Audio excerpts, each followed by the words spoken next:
Bueno, buenas noches.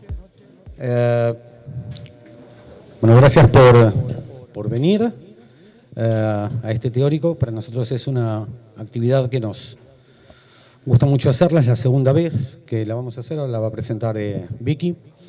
La idea es que podamos escuchar 4 exposiciones distintas respecto de qué es hacer una entrevista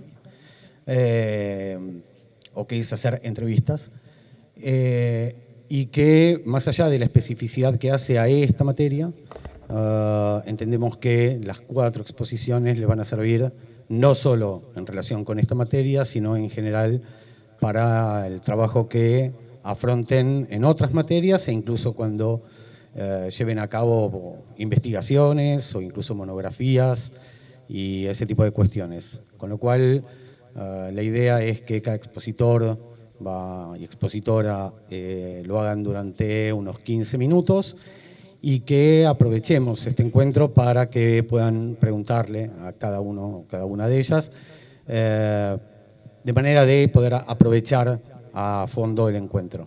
Para quienes no han podido asistir, si le preguntan, probablemente hoy a la noche o mañana a la mañana estemos subiendo al campus la grabación, y pronto va a estar el video en YouTube del encuentro. Así que, por favor, pórtense bien, porque si no van a salir en YouTube y no da. Bueno, le paso a Vicky y después a quienes van a exponer.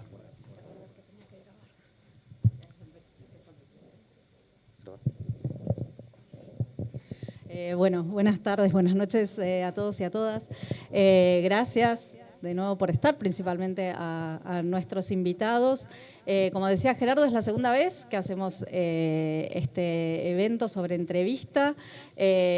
Hacerlo es un trabajo de toda la cátedra y también de mucha ayuda de gente de la facultad, como Yamila Campo, que se ocupó de la parte de difusión, de comunicación, Sebastián Ackerman, Larisa Caibal, la directora de la carrera, que también nos ayudó a articular todo esto, y a la gente de Sepia, fundamental para poder filmarlo y después tener un registro de este evento. Ahora voy a presentar a nuestros invitados, pero solo para acordar una dinámica. Como decía Gerardo, la idea es que cada uno presente unos 15, 20 minutos, como se sientan cómodos, y luego sí abrir el diálogo y el intercambio para todos y todas. Les vamos a pedir, si tienen que hacer una pregunta, si se pueden acercar en su momento a hacerla al micrófono, porque no tenemos más micrófonos y no tenemos micrófonos inalámbricos, pero como para que quede registradas las preguntas también. Voy a empezar a presentarlos en orden como van a exponer, que acordamos recién acá. Primera es Valeria Tentoni, quien está sentada acá a la izquierda, que en realidad se recibió como abogada, pero no ejerció nunca, dice su biografía. Es escritora y periodista, publicó los libros de poesía Batalla Sonora, Ajuar, Antitierra, Hologramas, Piedras Preciosas, Pirámide y Emociones Lentas. También es autora de libros de relatos, El Sistema del Silencio y Furia de Amante, y del libro infantil Viaje al Fondo del Río.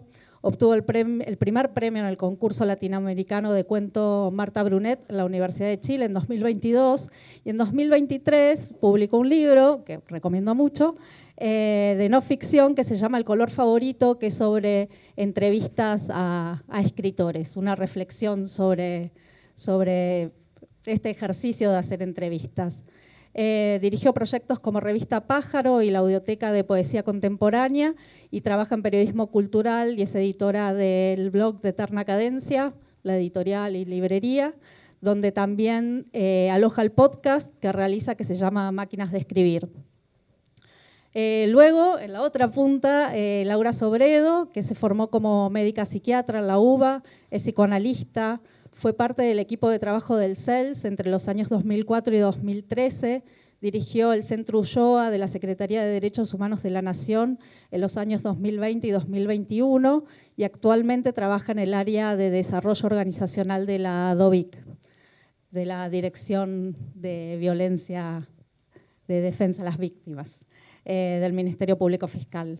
Luego, Melanie Chong, que es egresada de la carrera de formación de actriz-actor en la Escuela Metropolitana de Artes Dramáticas, es actriz y cantante.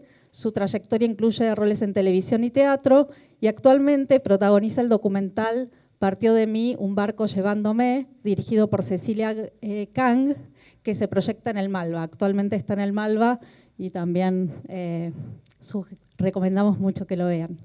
Y por último, bueno, nuestro invitado de la casa, que es Ernesto Mecchia, es licenciado en Sociología, magíster en Investigación en Ciencias Sociales y doctor en Ciencias Sociales por la UBA. Es profesor titular en la UBA y en la Universidad Nacional del Litoral.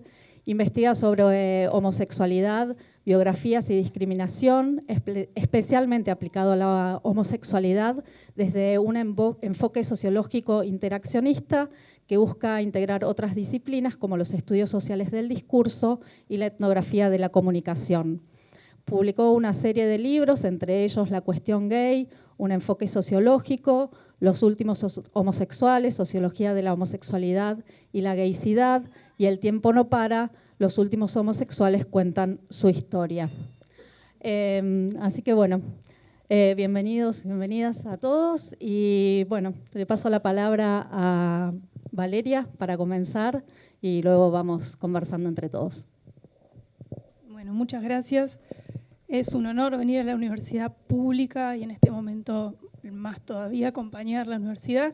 Soy formada en la UBA, en Derecho, y también estudié Periodismo, hice un posgrado en la Universidad de La Plata. Pero mi aproximación a la entrevista es un poco tramposa. Como presentaron, tengo un libro al respecto, o sea, es una práctica sobre la que reflexioné durante muchos años sin darme cuenta de que estaba reflexionando sobre ella, y también soy practicante de artes marciales, y parece un detalle, pero hay mucho de la práctica como saber que se cristalizó para mí en este libro y en ese ejercicio, por ejemplo.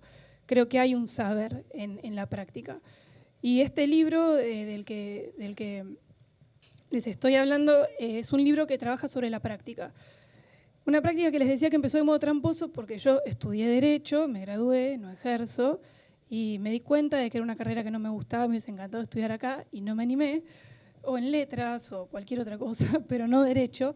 Y mientras estudiaba abogacía, una carrera que no me gustaba, yo ya sabía que quería ser escritora. Yo quiero ser escritora desde los 7 años. Lo escribí en un cuaderno de segundo grado.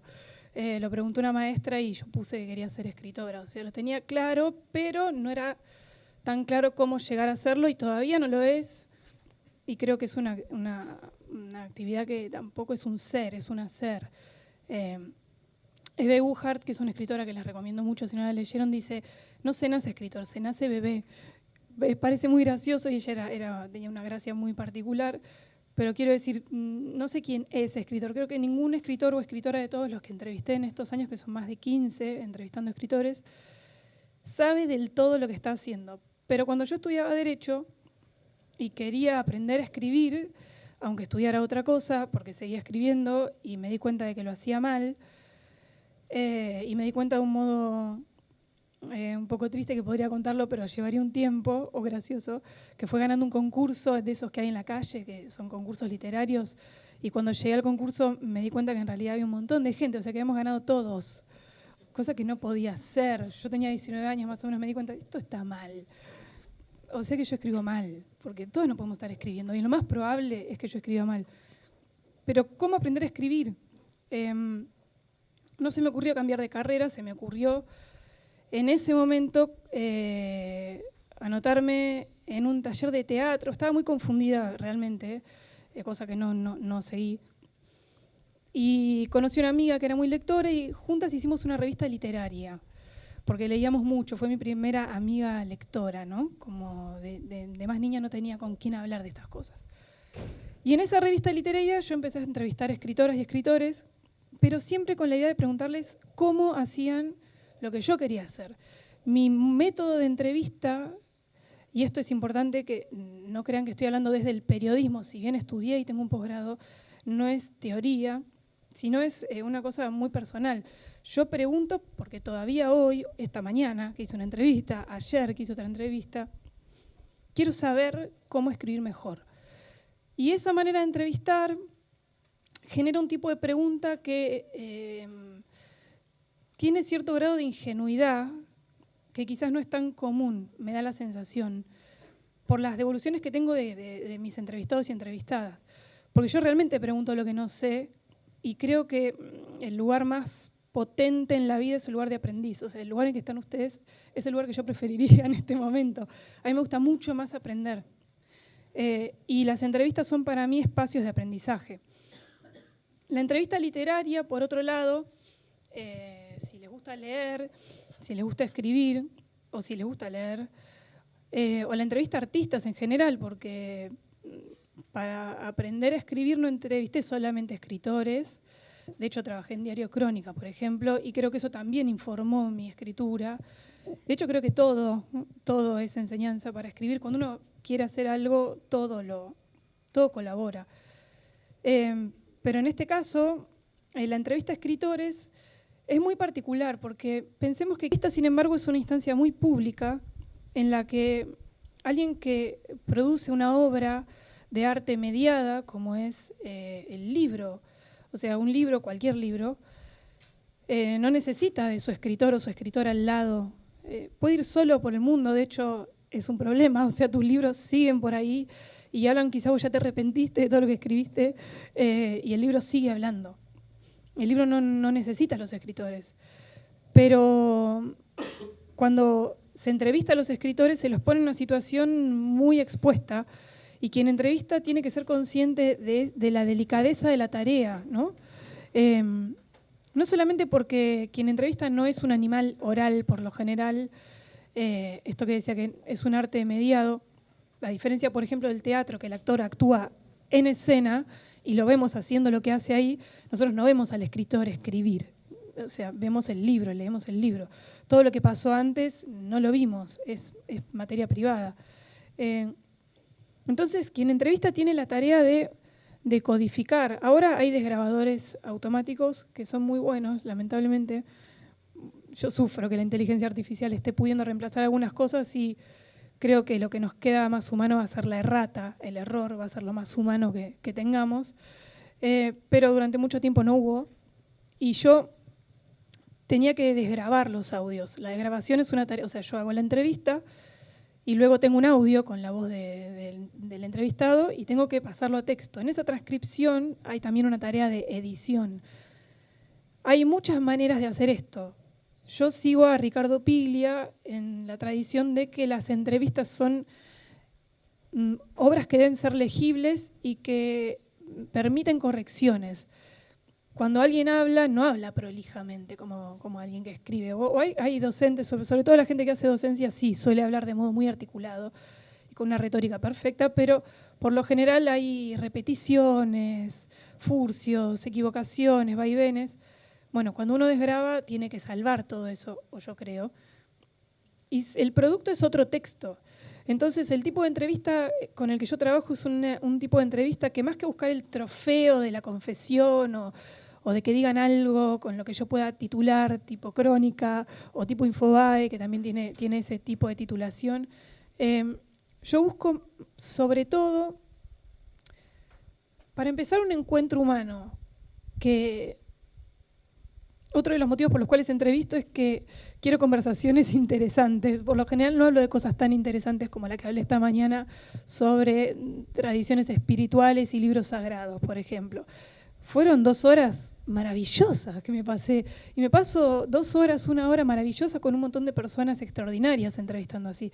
Y lo que se produce cuando quien es entrevistado es generoso y se presta a la situación es un saber compartido. Muchas veces hay epifanías en los entrevistados, muchas veces piensan cosas que no habían pensado antes y es realmente extraordinario el espectáculo de una persona teniendo una idea nueva por primera vez. Ustedes están ahora en la universidad y eso pasa todo el tiempo acá, pero después no pasa todo el tiempo. O sea, bueno, es más raro. Y a veces los escritores se les ocurren cosas, se les ocurren incluso ideas para libros. Son un tipo de entrevistado muy particular, son artistas y son personas que son muy celosas de sus procesos también. Pero con espera uno logra que confiesen un poco cómo hacen lo que hacen. Y realmente el producto es que nunca terminan de entender del todo bien lo que hicieron. Los sorprende hasta a ellos. Y la entrevista literaria tiene eso, es un poco el permiso de entrar a un misterio, yo creo que mayor, que es el misterio de la creación artística. Y bueno, creo que la entrevista como texto también es, cuando a mí me dieron el puesto de trabajo en Eterna Cadencia como editora de esa revista digital o blog, yo me asusté mucho porque no lo había hecho nunca antes, ser editora de una revista literaria que se lee mucho, se lee en todos los países de habla hispana, se lee, como es digital, es simple entrar. Y empecé a preguntar a otros editores cómo se editaba y nadie me lo supo decir. Y lo mismo me pasó cuando quise aprender a entrevistar.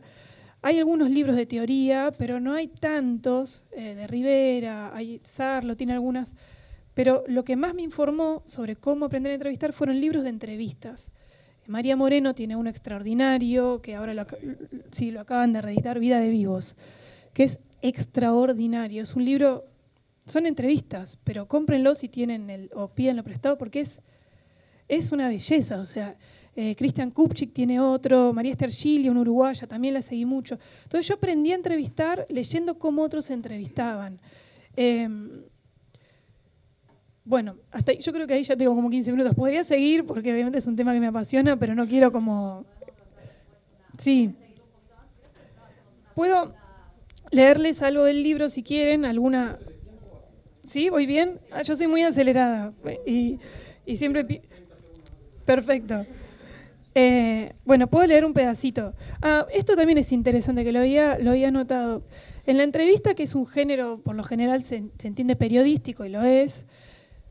Bueno, en el ensayo pasa lo mismo. En la entrevista puede entrar todo, porque alguien comienza a hablar y puede haber hipótesis, teorías, microrrelatos, estructuras autobiográficas, confesiones, opiniones, testimonios, descubrimientos, y sobre todo en la entrevista como género menor, que a mí me encantan los géneros menores, porque creo que son ahí como un repositorio de potencias, más que los géneros como la novela, que es quizá más cerrada. Creo que en la entrevista puede suceder todo. Yo he tenido las experiencias más maravillosas entrevistando. Y si bien yo entrevisto porque quiero aprender a escribir, y yo no me siento tan periodista porque muchas veces el periodismo tiene algunas... Lo están grabando, así que tengo que tener cuidado. Pero creo que hay algo un poco, ¿cómo decirlo?, impiadoso en el periodismo, impiadoso, que no me sale. Yo soy muy respetuosa de la voz en off.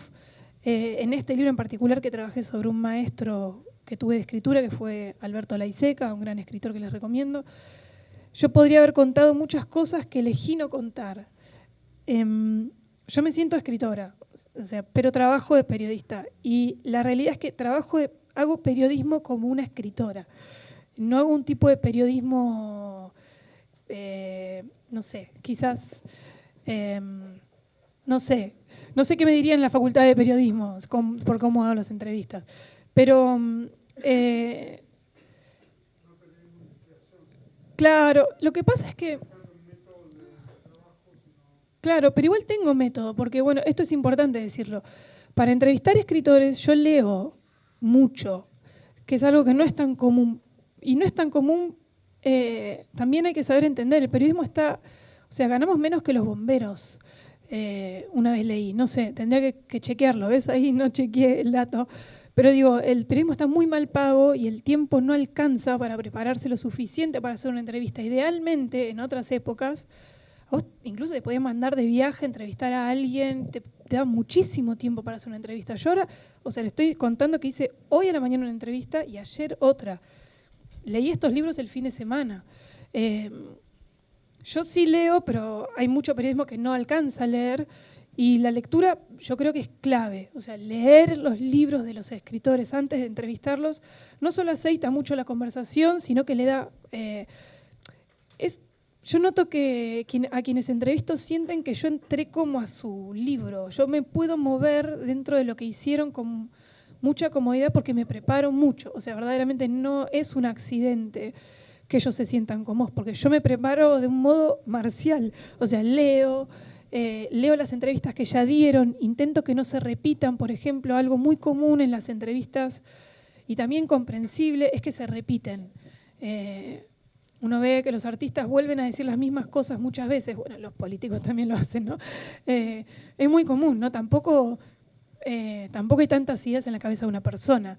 Pero yo siempre intento como, bueno, esto ya lo dijo, a ver que no lo diga, o irle por el costadito, o si hay algo que quiero que diga porque quiero discutírselo, provoco que lo diga. Voy a dar un ejemplo. Hay una escritora que me gusta mucho, Jamaica Kincaid, que ella dice que a los varones nunca se los acusa de ser autobiográficos. A ella siempre se le acusa de que su literatura es autobiográfica y ese es un desprecio que le hacen. Y yo sabía que ella tenía esa idea y yo quería hablar de eso con ella. Entonces provoqué que lo diga en una respuesta para poder repreguntarle. Son estrategias, ¿no? Entonces yo sí tengo un método y sí me documento. Y para escribir un perfil, por ejemplo, de Marta Argerich escribí un perfil que me llevó un año entero de documentación, de entrevistas, de cotejar datos. Pero sigo creyendo que lo que me guía es la intuición, que para mí la intuición es la inteligencia de la inteligencia. Yo sigo creyendo que esa es la guía, o sea, mucho más que los datos que consigo, me interesan las ideas que aparecen y sobre todo me interesa la belleza de las ideas, la belleza me importa mucho. Entonces también cuido las desgrabaciones, cuidando la belleza de lo que sale. Creo que en una entrevista se puede producir belleza. Por supuesto, y esto... es muy importante que lo diga, creo que quien entrevista y creo que los periodistas en general tenemos un lugar, lo mismo que los editores, como en las sombras. Yo no protagonizo las entrevistas, de hecho quizás mis preguntas son muy largas, pero luego cuando desgrabo y edito, yo las corto, las dejo muy cortitas, yo casi que me borro. Todo el trabajo anterior, cuando uno ve el texto de la entrevista que yo hago, no se ve, o sea, yo casi no estoy. Me parece que la entrevista es como un dar lugar para que se produzca, como para que se produzca el lucimiento de los escritores. Eso es importante, como no protagonizar la entrevista, porque si uno ocupa más lugar que el entrevistado, no solo que el entrevistado se acobarda o lo anulás, sino que también, bueno, además de que es de muy mal gusto, ¿no? También, si hablamos de belleza, pero creo que el efecto es contraproducente. Entonces, bueno, esas son algunas de las cositas que hago. Ahí estamos, sí.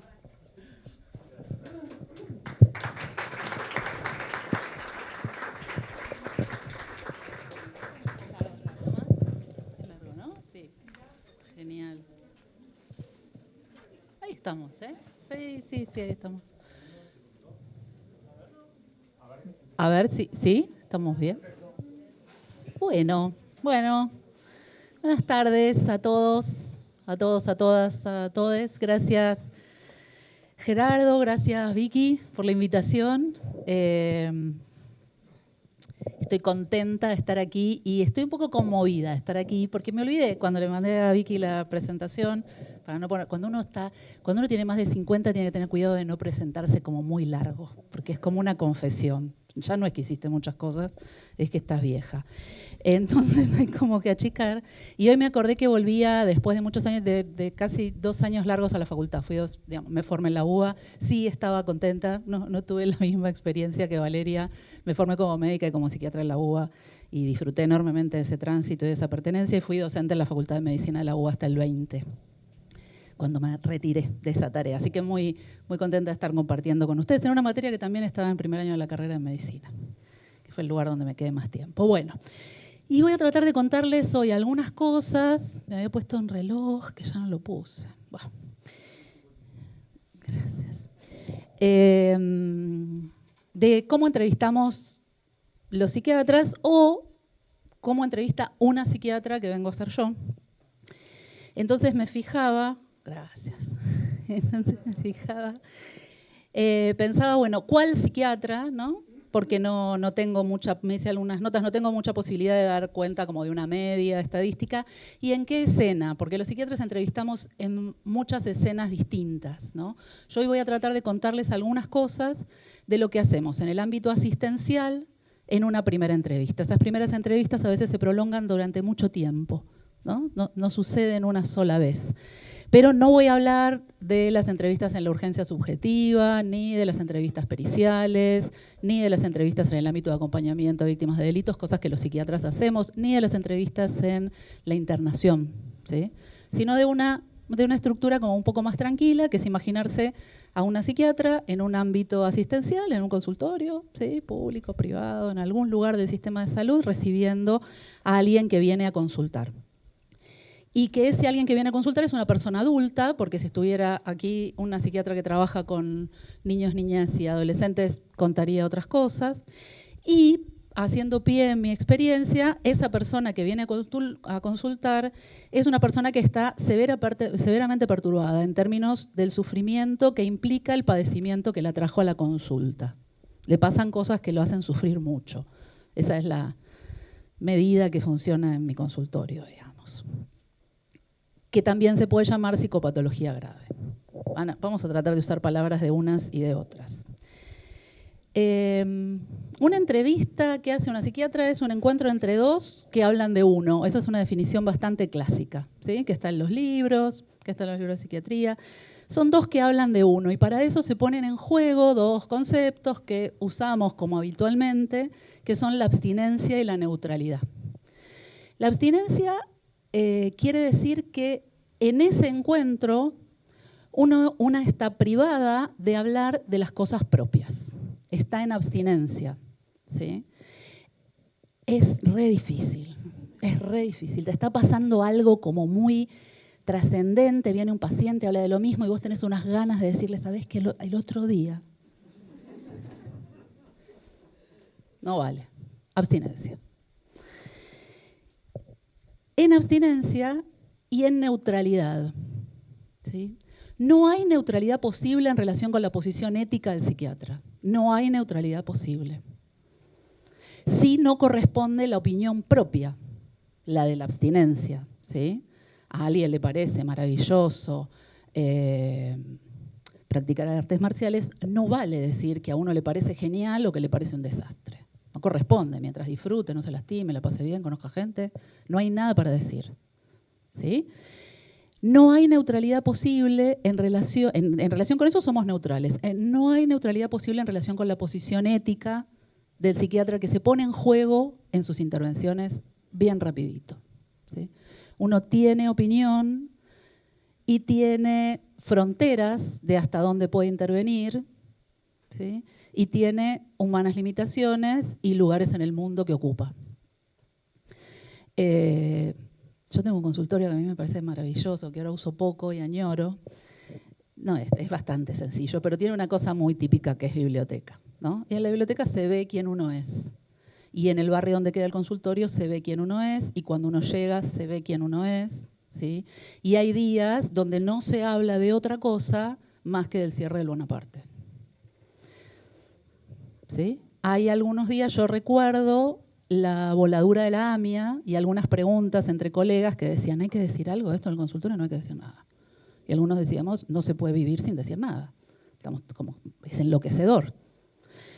Entonces no hay neutralidad, ¿sí? Hay una cuestión como bastante clásica, como en el mundo médico, donde uno diría, ¿para qué sirve una entrevista de una médica, psiquiatra o no psiquiatra? Y uno podría leer ahí, yo podría decir con otros, no me resto de eso, para hacer un diagnóstico, establecer un pronóstico y un tratamiento posible.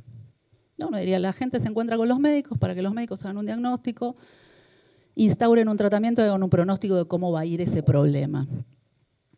Esto es una cosa que los psiquiatras también aprendemos, y es un modelo de pensamiento que no cuaja muy bien con la psiquiatría, ¿no? Que viene de las enfermedades más ligadas estrictamente a la biología, que se llama modelo biomédico, ¿sí? En las enfermedades infecciosas es claro conocer qué es lo que a uno le causa la enfermedad. Yo sé que estoy en territorio extranjero, pero igual me interrumpen si no, ¿eh? Pero es como fácil, a uno le causa la enfermedad es tal cosa, el COVID.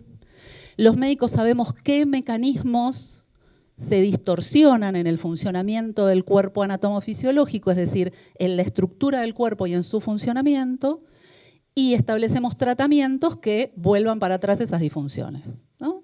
Una etiología, un daño y una solución para ese daño. Ese paradigma de funcionamiento para la enfermedad, vamos a decirlo en términos bien activos, para la enfermedad mental o para la psicopatología o para el padecimiento subjetivo, funciona bastante mal. No funciona. No sabemos exactamente qué es lo que causa, no sabemos exactamente cuál es el funcionamiento y sabemos un poquito del funcionamiento de los fármacos que usamos. Y sabemos bastante menos del funcionamiento en la biología de las otras medidas terapéuticas que usamos. Una receta pasada por abajo de una puerta, sin dos personas que se hablen y alguien que tome una pastilla como está indicado, tiene bastante poca efectividad. Hay algo de la eficacia de los tratamientos que proporcionamos los psiquiatras que se juega en el vínculo y en el encuentro de esas dos personas. Tanto que existe una cosa que deben haber escuchado que se llama el efecto placebo. Es decir, la oferta a alguien que padece algún sufrimiento de una molécula inactiva que provoca cambios biológicos. Esto a los médicos nos parte el coco porque nos fascinan esas cosas, ¿no? Entonces, sucede en un vínculo. Pero bueno, siguiéndole esa línea al diagnóstico, el tratamiento y un pronóstico, otra manera de enunciar esto, sí, había otras cosas acá anotadas que no voy a decir. Sí, hay una cosa que sí está anotada acá que sí voy a decir. El origen de la palabra psiquiatría quiere decir curar el alma. No sé, que también nos encanta, como a los psiquiatras nos encanta. Eso como cuando uno es joven conquista más de una vez con lo de curar el alma. Entonces, curar el alma, pero también Diego Golombek, un gran divulgador científico, nuestro, digamos, de esta facultad también, de esta universidad también, Diego dice, cada vez que hay una mente funcionando, en unos metros a la redonda suele haber un cerebro, ¿no? Y en esas dos configuraciones trabajamos, pensando en esas dos configuraciones, trabajamos los psiquiatras.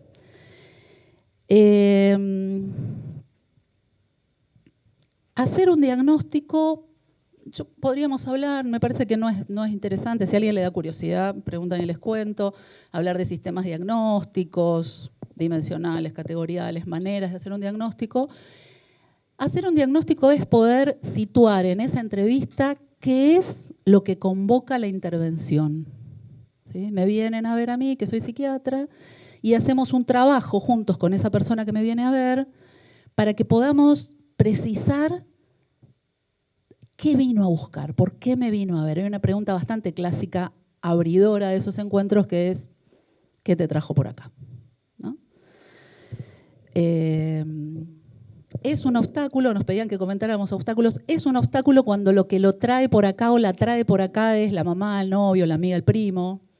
Me mandó al clínico, me mandó al psicólogo, me trajo mi novia que está afuera, que me tiene hasta acá, entonces vine. Eso es un obstáculo para una entrevista, digamos. Ser traído es un obstáculo.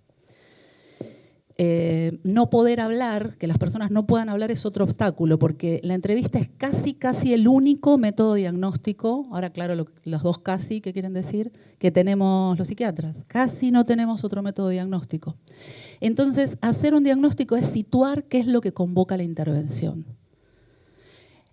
Eso es algo bastante trabajoso, ¿no? No siempre está tan claro por qué viene la gente, a qué viene, en búsqueda de qué viene. Hoy cuando venía para acá, pensaba si iba a decir de que cuando venía para acá, porque parece como actuado, pero les juro que es cierto, me acordé de una canción de Alfredo Zitarrosa que le pone música a un poema de Edea Vilariño.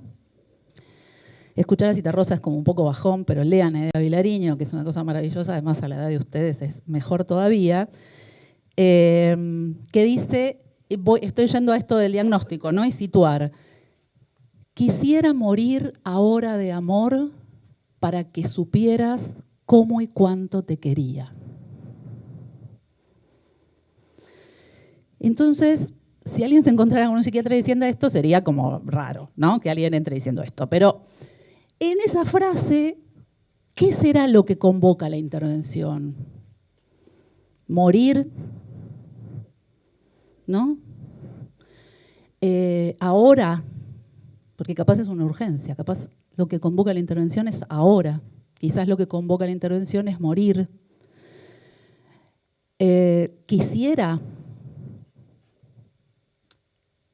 o bueno, la respuesta, la correcta para mi gusto es supieras, ¿no? Quizás el problema no es ni ahora ni morir, es supieras. Es esa conversación que está teniendo, que encima dice que la está teniendo hace un montón de tiempo, ¿no? Como tremendo. Entonces, hacer un diagnóstico es poder construir en esa conversación qué es lo que convoca a estar ahí. Porque a veces es un asunto en el que un psiquiatra puede colaborar en su resolución y otras veces no. Entonces, antes de implementar una terapéutica, hay que saber si el problema que a uno le traen tiene respuesta en su caja de herramientas, ¿no? Porque entonces a veces lleva un poco de tiempo, ¿no? No estoy durmiendo, voy para que me dé algo para que duerma. Digamos, esto que voy a decir es un poco arriesgado, porque a veces, ya les dije, una entrevista en el ámbito asistencial con un adulto que padece mucho por lo que le pasa, ¿sí? No en la urgencia ni nada de esto, sería muy raro poder prescribir en una sola entrevista. Rarísimo. A veces sí, a veces uno llega en consulta después de que otros hicieron mucho trabajo, a veces uno llega con alguien que la persona que consulta tiene una gran experiencia en su propio sufrimiento, ¿sí? Y lo ayuda a uno a tomar decisiones muy efectivas, pero sacando algunas excepciones sería muy raro, porque hay que enterarse a qué vino esa persona. Y de lo otro que hay que enterarse es si existe la posibilidad de hacer un trabajo juntos. Porque a veces existe y a veces no existe. Por lo que dije antes, porque en la caja de herramientas del psiquiatra no hay con qué, digamos, solo hay martillo y hace falta destornillador, porque también somos así de simples a veces, tampoco somos tan sofisticados. Y porque a veces también no sucede el encuentro necesario para esa tarea. Es decir, a veces alguien que consulta a un psiquiatra y ese psiquiatra, esa psiquiatra se encuentran y no se caen bien. Se desconfían, no se entienden, son de generaciones muy dispares y nadie puede acomodarse a la del otro, o de marcos de referencia culturales, sociales, muy distintos y no logran comunicarse. Antes yo decía, no hay neutralidad posible, uno dice cuando llega, con el tono de voz que habla, en el consultorio que está, en el barrio que atiende, a veces uno todo eso le cae mal, le cae mal, le cae mal, le cae mal, no es ahí, ¿sí? Entonces, así es que a veces se puede hacer un trabajo compartido y a veces no. De ese trabajo compartido, los psiquiatras tenemos un saber técnico y los que nos consultan tienen un saber en su experiencia, que solo lo tienen ellos, que son los que más saben de lo que les pasa y que a mí me gusta pensar que en el camino, en el trabajo que se haga juntos, también van a ser unos expertos en el tratamiento que reciben. Van a saber, ¿sí? Van a saber de por qué hacen esto, dejan de hacer aquello, toman esto, no toman, toman mucho, toman poco, a la mañana, a la tarde, les cae así, les cae así. ¿Cuál es la solución que les viene mejor? La sigo a Valeria de Por qué entrevisto. Y me acuerdo que esto no es muy de la técnica de la entrevista, pero lo digo igual. Hace mucho tiempo, como casi en otra vida, unos colegas un poquito más grandes que yo, tenían un hijo en edad escolar, 7, 8, 9, ocurrente, que decía, yo quiero ser como ustedes, la mamá y el papá, psiquiatra o psicólogo porque soy muy chusma. Ahora es ingeniero civil, se deterioró. Yo lo quiero, pero se deterioró, ahora es ingeniero civil. Le va muy bien y eso, pero es muy chusma. Uno de los motivos por los que uno trabaja de psiquiatra y entrevista y lleva adelante entrevistas y se vuelve como lo más experta que pueda, es porque tiene cierta curiosidad en la vida de los otros. ¿Sí? A uno le da curiosidad, hay como un misterio con cada uno que llega y a cada uno que conoce.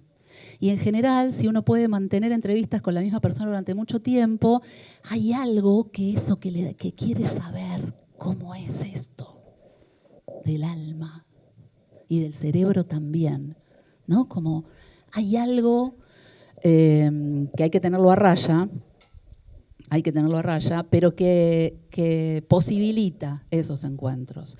Y posibilita en esos encuentros, va a sonar como un poco exagerado, pero les digo que es sincero, cierta inclinación por lo diferente, cierto amor por lo diferente, ¿no? Por lo fuera de la norma, por lo fallido, por lo disfuncional, por lo raro. ¿Dónde se aprenden a hacer entrevistas? Antes les dije, hay libro de texto, para los psiquiatras hay libros de texto, ¿no? Algunos más viejos, otros más nuevos, algunos venidos más del mundo sociológico, otros estrictamente del mundo médico.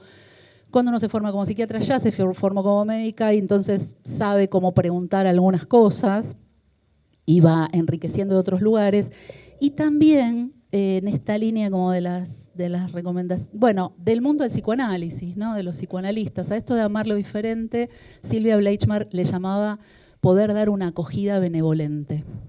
Recibir buenamente eso que en general no encaja, ¿no? Encontrarse amablemente con eso. Y otro gran lugar de aprendizaje para mí fue un señor que se llamaba Oliver Sacks, que era escritor, era neurólogo Oliver, y escribía muy bien, una historia maravillosa. No importa, imagínense un señor que falleció en el 15, que había nacido en el 30, un inglés viviendo en Estados Unidos, también bastante fuera de la norma. Y Oliver escribe y ama a sus pacientes raros y fuera de la norma y sin solución y a quien nadie pudo escuchar y plantearse un trabajo compartido, ¿no? Y eso se hace teniendo muchas entrevistas. En la entrevista cuenta la información que se intercambia, de eso es de lo que más dije hasta ahora. Cuenta la voz, las voces, el ritmo de las voces, la posibilidad de poder conversar. Una entrevista es una conversación, con roles asimétricos, pero es una conversación. La posibilidad de interrumpir, perfecto, pero esto como si lo hubiéramos ensayado. Digo dos cosas entonces. Una entrevista para un psiquiatra, a menos que estemos en una urgencia, al menos son dos. En la entrevista se interviene y en la siguiente entrevista se recaba lo que la primera produjo. Se puede entrevistar si uno soporta la desilusión de la transparencia. No es posible conocer al otro que está enfrente como un vidrio transparente. No es posible. Si uno no soporta la desilusión de la transparencia, es muy difícil entrenarse. Y es muy difícil entrenarse si uno no puede dar lugar a lo desajustado y a lo inesperado, porque es con palabras. Entonces va a haber malentendido. No hay posibilidad de que no haya malentendido.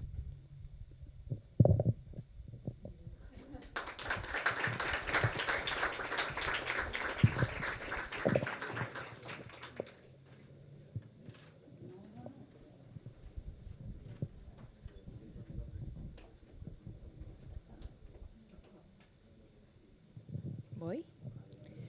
Buenas a todos, ¿cómo va?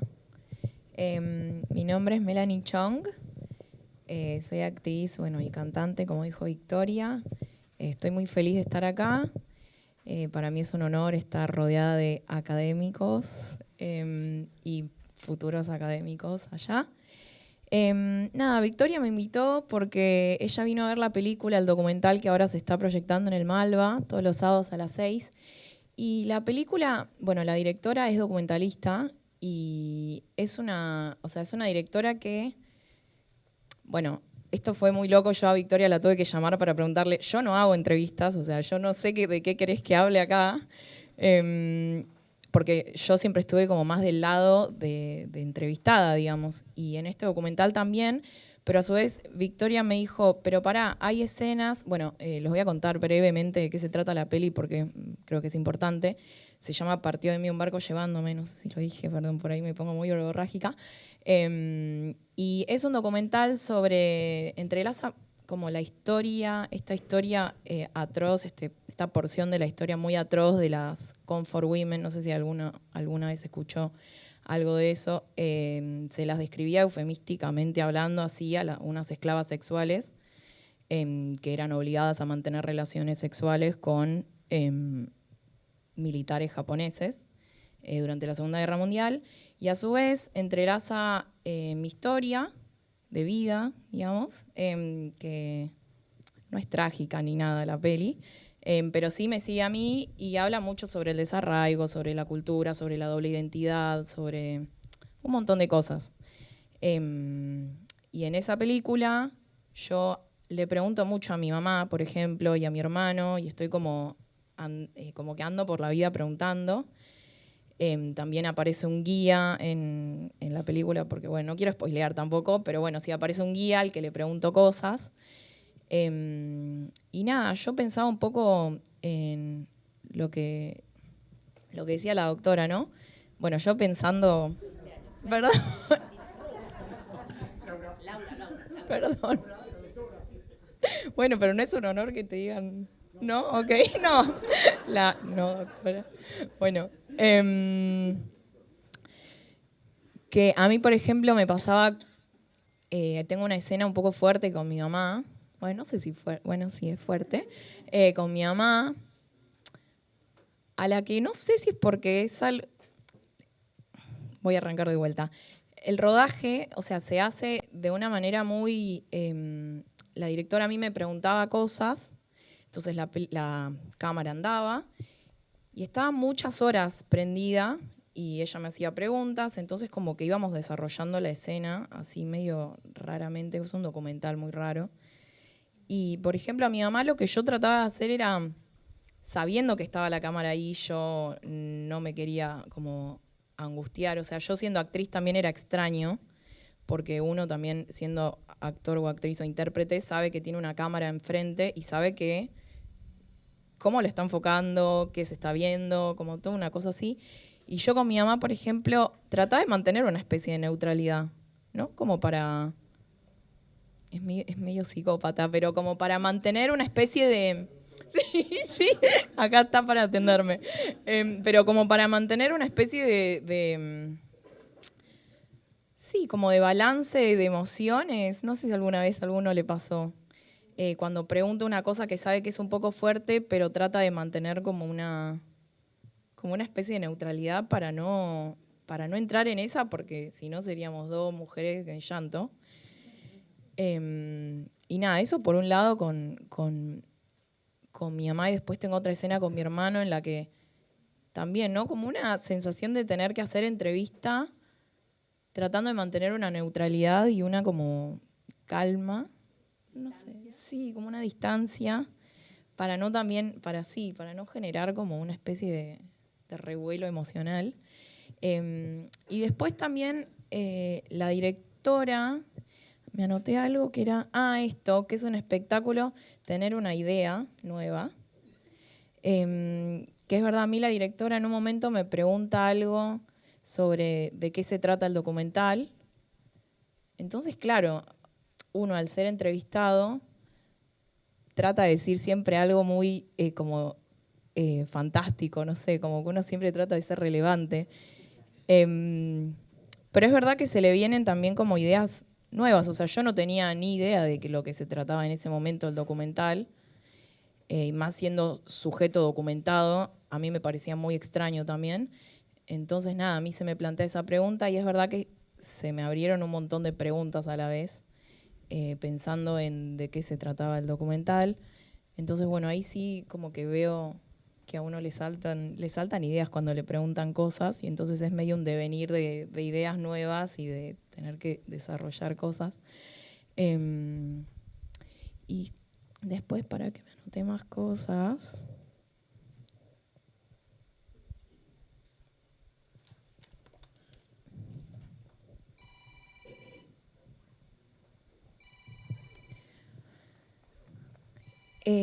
Bueno, esto que quería decir era... Yo creo que cuando, o sea, a mí la directora me preguntaba algo,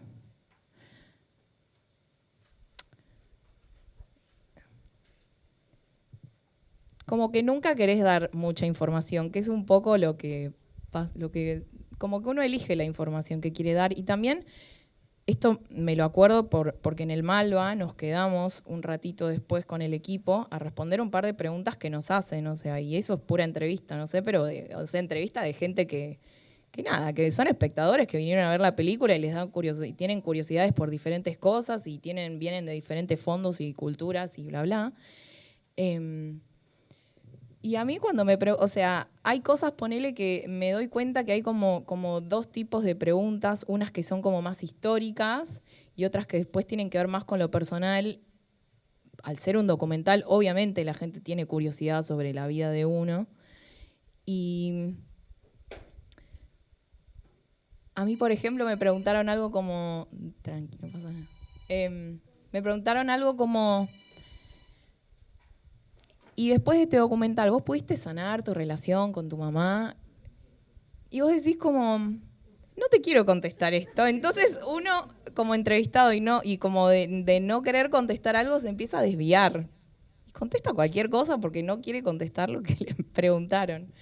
Y después, bueno, nada, como las preguntas más históricas, que en realidad yo mucho no, o sea, contesta más la Dire, que sabe más. Pero nada, eso, no sé qué más. No quiero decir cualquier cosa tampoco. Pero nada, ¿estás listo?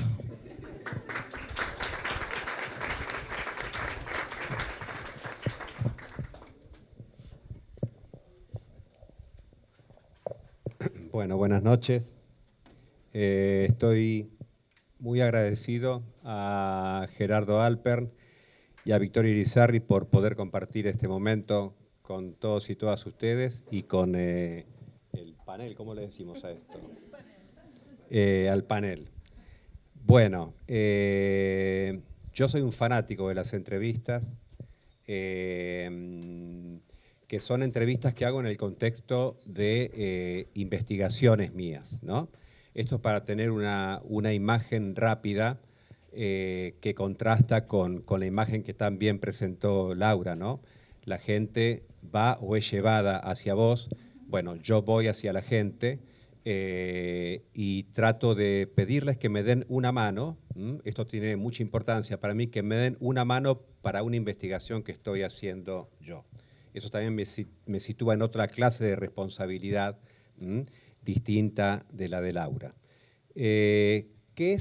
Yo preparé, en base a las preguntas que pusieron en el flyer, preparé algunas reflexiones.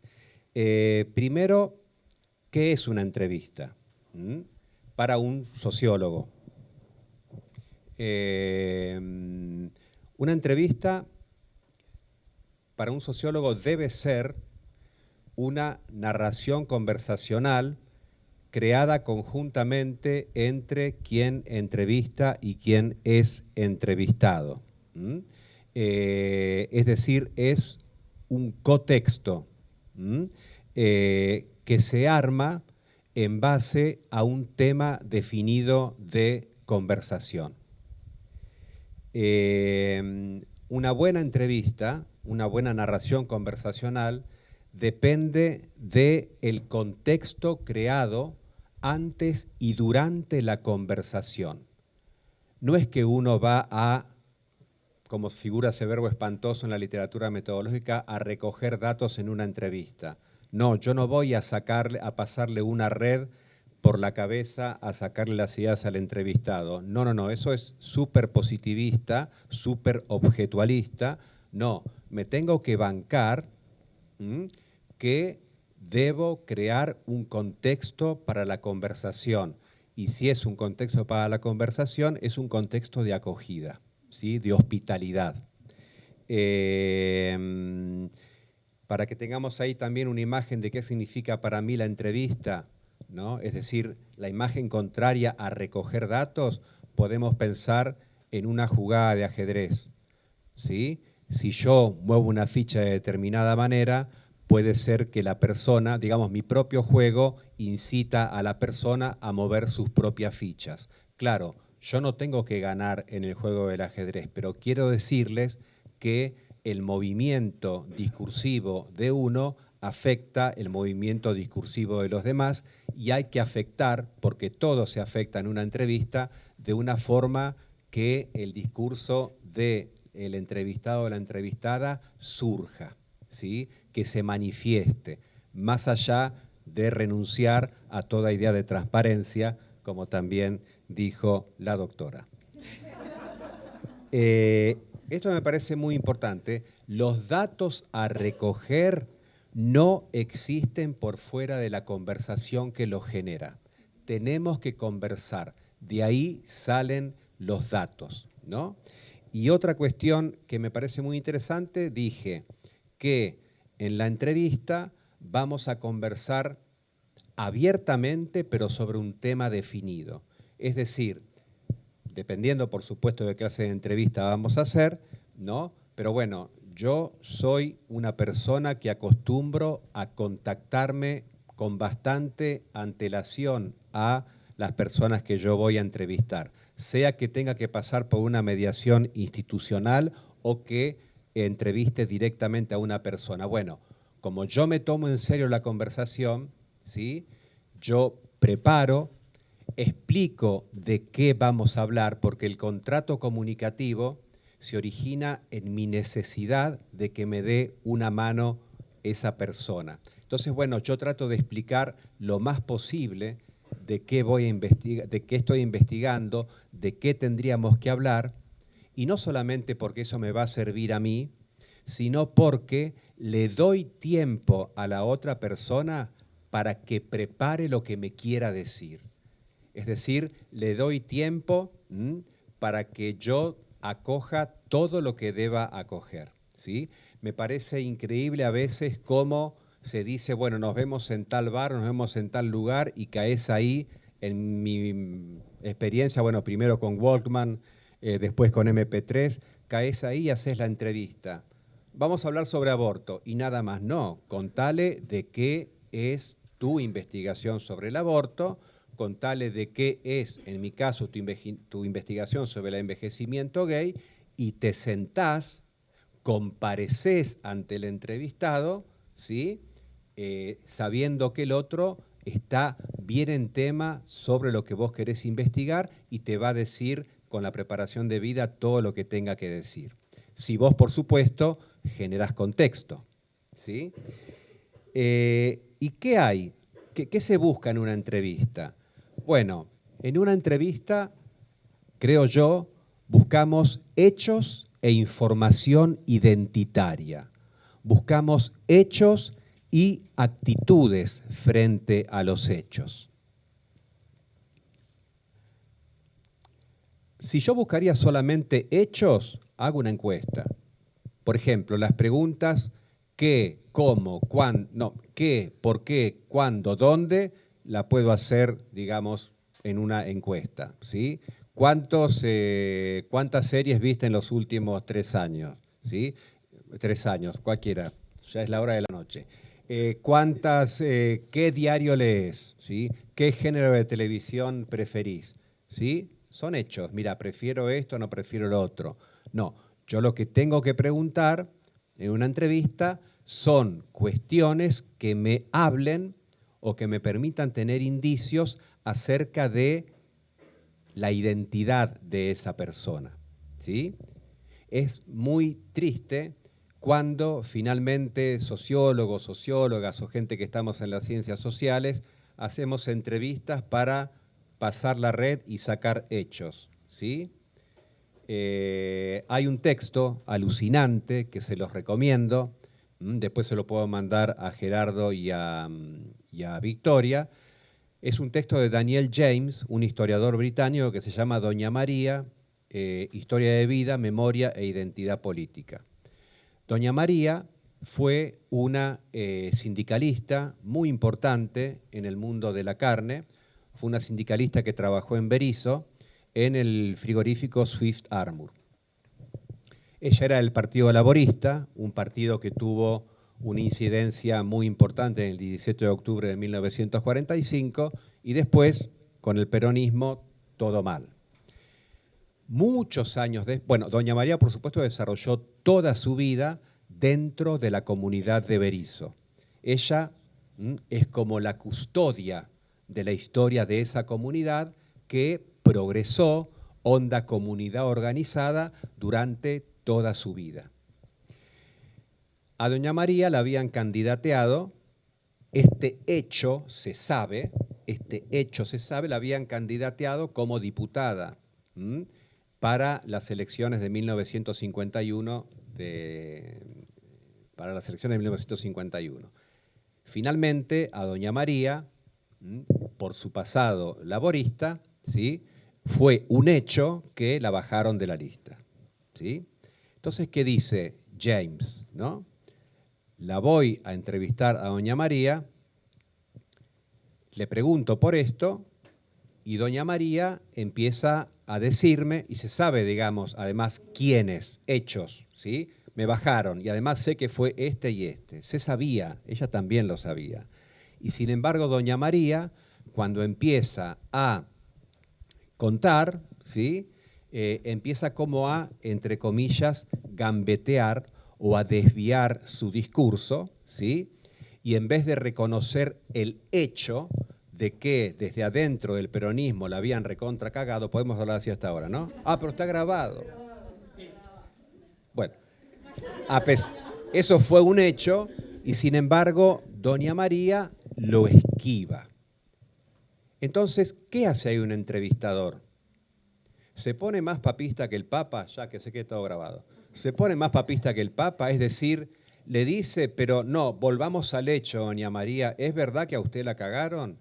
Bueno, si hacemos eso, estamos matando el dato que tiene que generar una entrevista, que es un dato identitario, que es un dato que tiene que hablarme de la actitud, del universo de referencia de esa persona que estoy entrevistando, ¿no?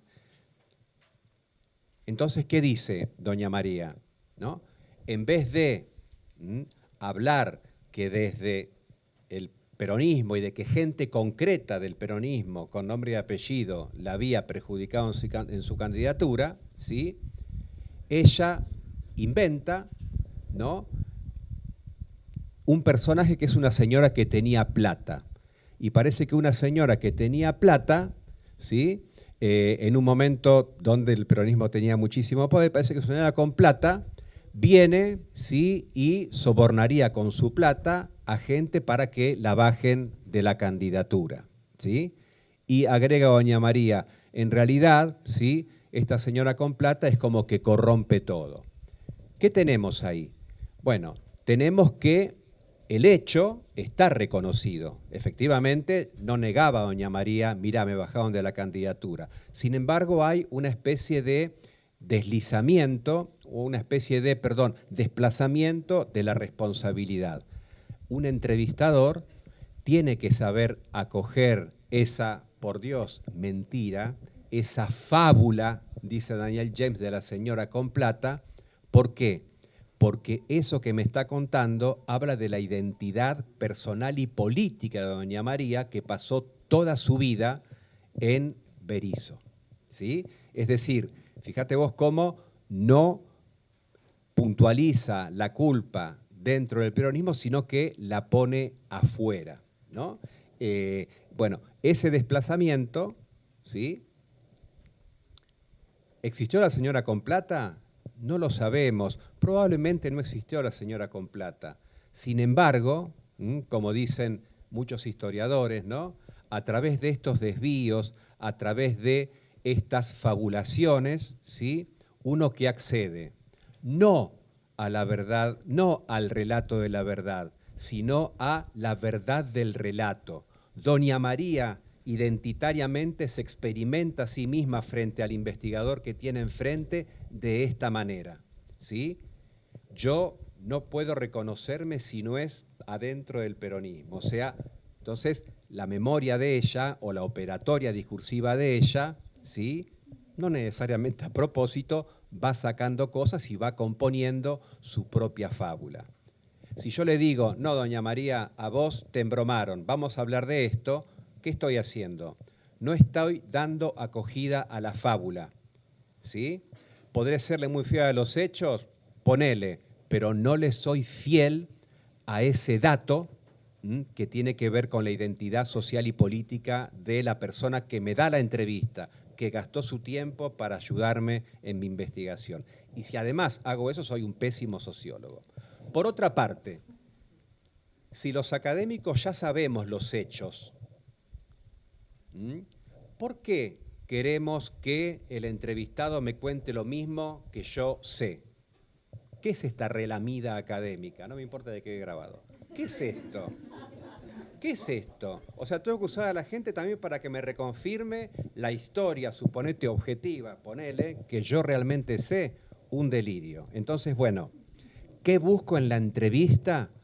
Busco hechos, pero guarda, los hechos siempre van a estar mediados por eso que somos los sujetos, y somos construcciones identitarias con toda la ambivalencia, la inestabilidad y los cambios que eso conlleva, ¿sí? Y recordemos esto, cuando el entrevistado comparece ante vos que la estás entrevistando, ¿sí? Él se experimenta a sí mismo. Él no solamente te ofrece un relato, sino que también te monta un show. No solamente te dice lingüísticamente algo, corporalmente te dice algo, con los silencios te dice algo, con los tics por ahí te dice algo. Bueno, tomemos ese combo. Lo que tenemos enfrente no es un ser meramente lingüístico, es un combo, como lo somos todos. Bien, ¿cómo voy con la entrevista? ¿Dónde se realizan las entrevistas? Esto me encanta. Entrevistas de investigación, ¿no es cierto? Tan distintas de las entrevistas que habló Laura, la doctora, que habló aquí Melanie, y que habló Valeria. Yo quiero tener un laburo como el de Valeria en una editorial. Yo soy un editor frustrado. Muchas cosas soy frustrado, actor también. Bueno, pero ven que algo hago acá. Bueno, ¿dónde se realizan las entrevistas? Yo te contacto para que me des una mano. Por lo menos lo que yo tengo que hacer es preguntarle a la persona dónde hacemos las entrevistas. Nunca voy a entender por qué los bares tienen tanta buena fama para hacer entrevistas, ¿sí? Un bar es un lugar aséptico muchísimas veces y tenemos que tratar de ir a lugares que chorreen información de la persona que vamos a entrevistar. O si la persona no quiere mostrarme ese lugar, bueno, podés ofrecerle tu casa. Yo hice entrevistas por un montón de lados y el lugar donde menos entrevistas hice es el lugar más afamado, que es el bar, ¿sí? Entonces hice entrevistas en hospitales, ¿sí? O en todo caso en el bar del hospital, ¿sí? Hice entrevistas en los barrios, hice entrevistas online a partir de la pandemia. Hay gente que todavía piensa, no, pero eso no es una relación, eso es una relación virtual como si no fuera una relación real. Es increíble, porque por ahí lo más artificial para ese muchacho que me da una entrevista, los últimos sobre salida del armario, centennials y millennials, lo más artificial es ir a un bar y lo más natural es ver cómo me brinda todo online, por el celu o con la computadora, más formal la computadora ya para estos chicos, ¿no? Pero también hice entrevistas en lugares extremos, ¿no? Por ejemplo, hay un sauna, un club de sexo en Buenos Aires, que es muy famoso porque van los viejos gays, ¿no? Si quieren ver ese lugar, hay un artículo mío en la web que se llama Los viejos putos, y bueno, en ese lugar vos tenés como ropa, la piel que tenemos todos y una toallita, ¿sí? O si querés podés ponerte un boxer. Bueno, yo ahí hice miles de entrevistas. Bueno, miles. Hice muchas entrevistas, ¿sí? En el bar, no, en la barra, digamos, de ese lugar. O hice muchas entrevistas sentado en un sofá de ese lugar, ¿no? Donde ahí la entrevista va adquiriendo, digamos, cuestiones así que son muy mágicas, ¿no? Que despiertan, ¿no?, la vocación literaria que también tengo frustrada, no sabés cuánto, ¿no? Y también hice entrevistas online un montón. Y también, y quiero transmitir esto, hice entrevistas caminando. El antropólogo James Bradley, en el año 79, sacó un libro que se llama La entrevista antropológica. Ustedes saben que tengo un libro que se llama Los últimos homosexuales, ¿no? Salió en el 2011 y por suerte lo pudimos reeditar con 150 páginas más, ¿no? Sin haber corregido nada de lo anterior, ¿no? Porque me decía la gente que es una edición corregida y ampliada. No, yo nunca voy a corregir nada de lo que escribí hace 11 años, porque era otra la discusión académica, porque era otra persona yo como académico y otra persona como persona. ¿Cómo voy a matar ese dato? Yo soy un sociólogo desnudo en todos los sentidos, ¿no? Entonces, en ese libro, Los últimos homosexuales, yo entrevistaba a gays, adultos mayores, mayores y adultos mayores, que hayan vivido en Buenos Aires por lo menos desde 1983, en el momento hasta el 2011 que hice el libro. Y bueno, por ejemplo, ¿no? Mejor dicho, en aquel momento, el cruce entre Avenida Santa Fe y Pueyrredón era el epicentro, ¿no?, de los gays. Las lesbianas tenían otros circuitos, ¿sí? Y las trans, digamos, también. Santa Fe y Pueyrredón. Entonces, por ejemplo, tuve unos cuantos entrevistados que vivían en el oeste, según te va llevando la línea del Sarmiento. Entonces, ¿qué hacía? Una entrevista Gran Tour, una entrevista Gran Paseo. Nos citábamos en la estación de Once e íbamos caminando por Pueyrredón, hasta Santa Fe y Pueyrredón, con esta persona, ¿no? Fue alucinante. Alucinante porque imagínate que caminábamos esos lugares, inicio de la democracia, fin de la dictadura, en 80, 2011, 24 años después, ¿no? Era de locos, porque te decía, acá había esto, y acá me pasó lo otro, y acá una vez, y por acá se levantaba en auto, y por acá estaban los trabajadores sexuales, junto enfrente de la Facultad de Marcelo T. Alvear. Nadie ha escrito sobre esto en la sociología, solamente está rescatado en un sketch de Urdapilleta, Tortonesi y Gasalla que está en YouTube. Fíjense, me mucho esta noche. Sí, ya voy.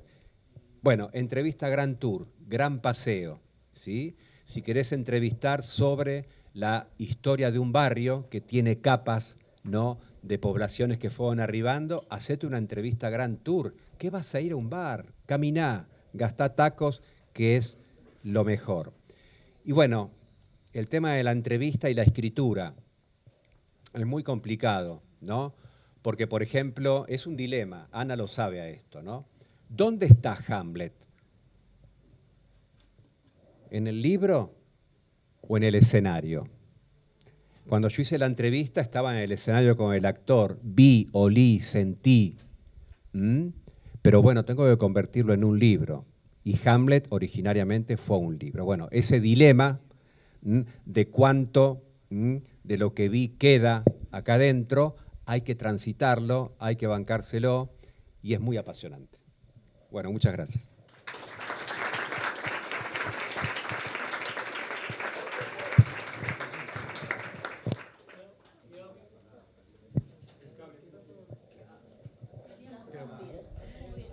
Ahí está bien.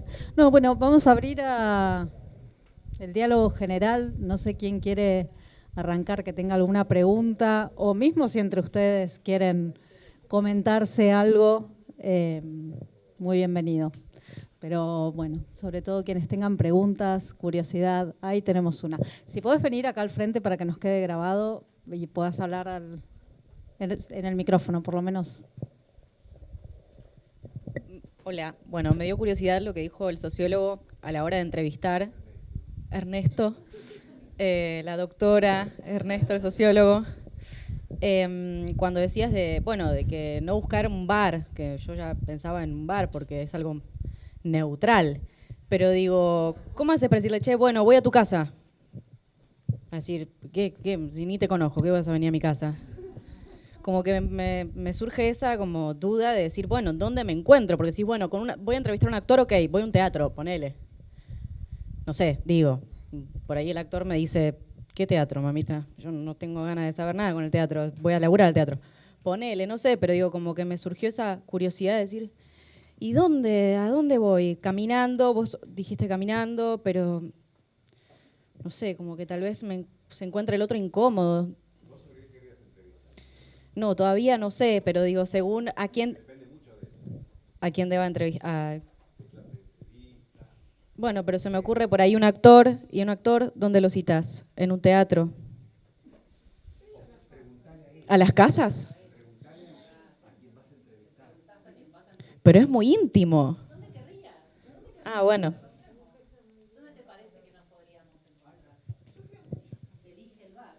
Ahí va.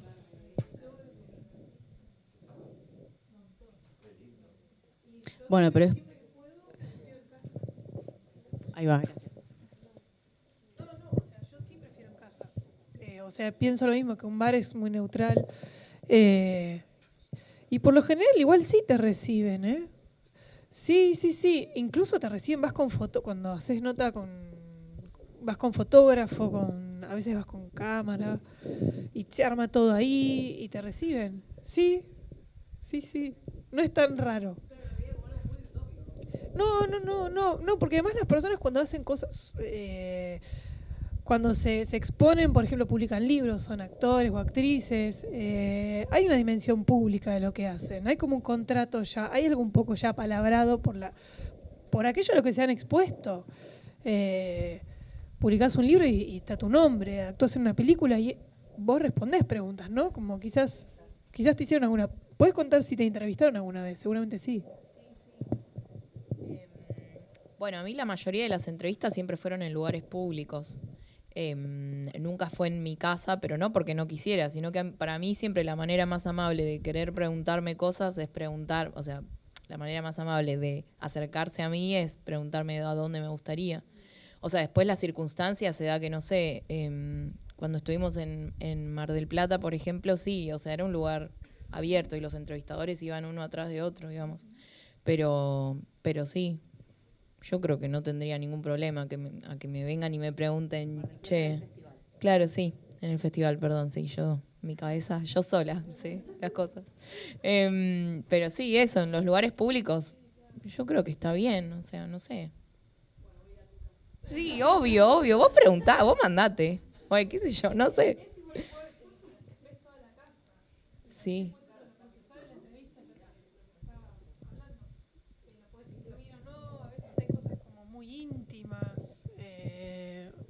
Muy íntimo, o sea, súper íntimo, tu casa. Yo aprovecho, por lo general a mí me abre siempre a preguntas sobre la biblioteca, como que les miro la biblioteca y hablemos de lo que tenés, y este libro, o no sé, a veces tienen sus máquinas de escribir, los que son más grandes.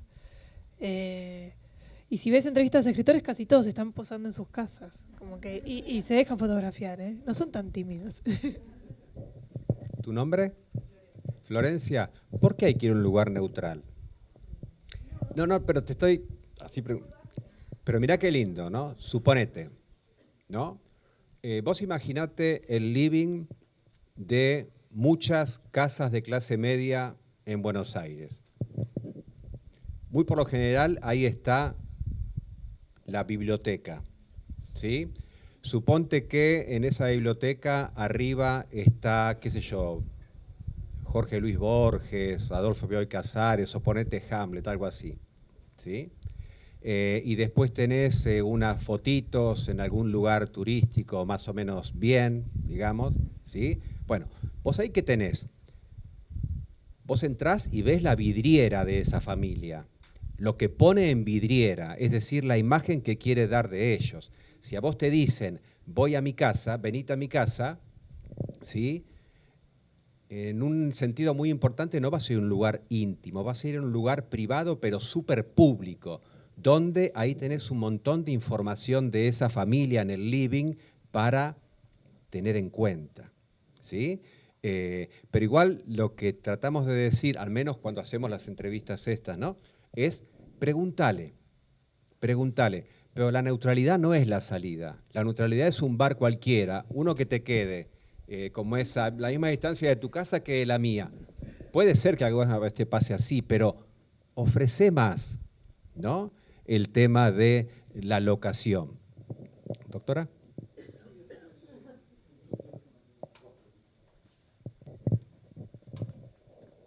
Dos preguntas. La primera es, ¿qué pasa cuando, o cómo resuelven, si es que lo resuelven, cuando el entrevistado te termina interpelando a vos? O sea, el lugar desde donde vos estás preguntando te termina devolviendo un espejo inesperado. Esa es una. Y otra es cómo manejan la situación, si es que se maneja la situación en esa transcripción. Yo pensaba en esto que vos contabas, que es lo contrario a lo que hace Perfil, ¿no? Donde tenés, sí, ¿no? Tenés dos líneas de la respuesta y todo Fontevecchia, ¿no? Es Fontevecchia, habla sobre Fontevecchia y hay alguien que comenta en el medio, que deben ser el entrevistado. ¿Cómo se hace o qué hacen ustedes con la transcripción y con las categorías que maneja el otro y que no necesariamente son las que uno domina? Digo, incluso en una entrevista psiquiátrica. Cuando recurre a términos, digo, vos mencionabas esos recorridos turísticos por Avenida Pueyrredón.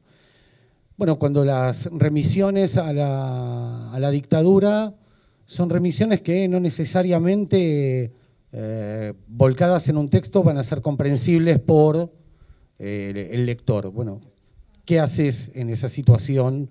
¿O cómo resolves eso? O si un paciente te plantea una situación que vos estás viendo que no la puede terminar de hacer discurso y que vos tenés que indagar hasta poder, no sé, lograr algo con eso, lo digo, incluso por experiencia.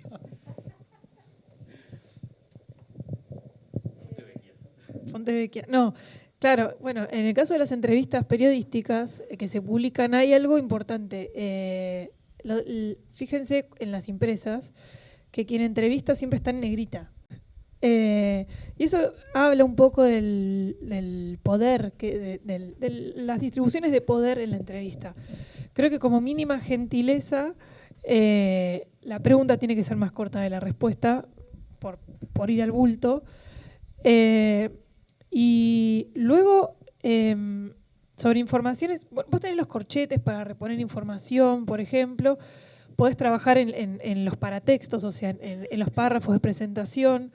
Y luego creo que al desgrabar tenés la obligación de ordenar ese discurso. Hay muchas líneas en las que eso no se hace y se desgraba así como así y se deja desprolijo, impreciso. Yo no lo hago, yo cuido mucho al entrevistado porque además considero que como yo tengo la última palabra, a veces las personas a las que entrevistaste piden que les mandes la nota antes de publicar, lo cual no corresponde, se hace solamente cuando no hay manera, sino o cuando ves que en puerta hay un quilombo y la vida tiene muchos, no está como para agregarle, entonces lo haces. Pero la verdad es que es muy molesto porque, bueno, vos hiciste todo un trabajo y se supone que quien es entrevistado confió en vos, si no, no te hubiese concedido. El verbo es ese, conceder una entrevista, que es un verbo muy interesante, ¿no? Creo que en todos los casos. Pero si te conceden la entrevista se supone que bueno, confían o son descuidados, suficientemente descuidados como para accidentalmente concedértela, podés negarte. Bueno, eso, creo que como el entrevistador tiene, o entrevistadora, tiene la última palabra, tiene que ser doblemente delicada, doblemente cuidadosa. Yo protejo mucho la desgrabación, o sea, no la tiro así nomás. De hecho, es muy común que los escritores se vean como asediados o perseguidos por titulares que no les gustan. Y algo muy común en la entrevista periodística o publicada es que no se reconozcan. Que eso es como dar una entrevista y después la leen y dicen, no me reconozco, yo no hablo así, yo no sé, no pienso así. Eso es horrible que te suceda, es muy horrible. Y tiene que ver con una mala praxis, finalmente. Porque si el entrevistado se siente así como, pero yo no... Es un poco también como cuando sacan una foto y decís, pero yo no soy así. Yo creo que en todos los casos habla más del fotógrafo que del fotografiado, pero bueno, se puede discutir.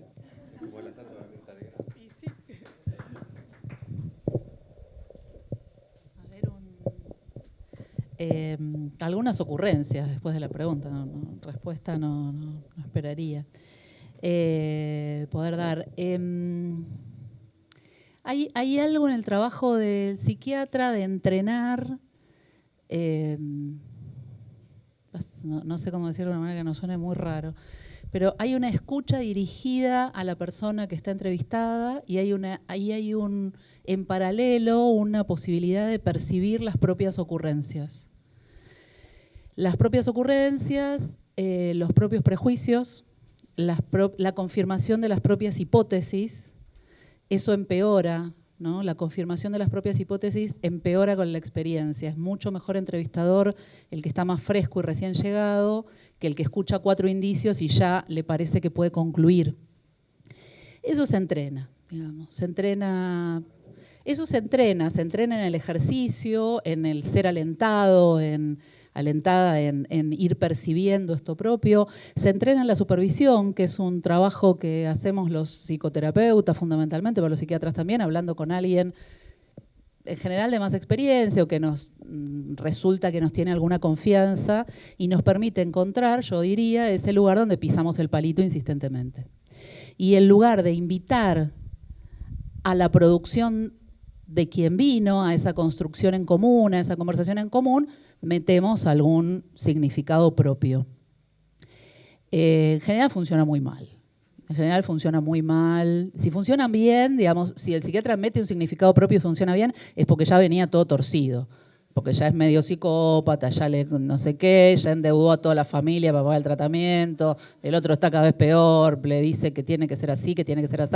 Lo digo un poco en chiste, también es cierto que la psiquiatría es una especialidad médica que tuvo mucho que ver y sigue teniendo mucho que ver con la normalización. Entonces también hay gente que anda por ahí normalizando gente. Cuando eso funciona ya venía como mal armado ese contrato. Pero sí, la propia... Y también, además de los propios prejuicios son un problema, las hipótesis propias son un problema, la ocurrencia es una maravilla. La ocurrencia es como esa cosa que aparece nueva, ¿no? El pensamiento en conversación, se me ocurre algo porque estoy hablando con vos, no, y en ningún otro lugar se me podría haber ocurrido.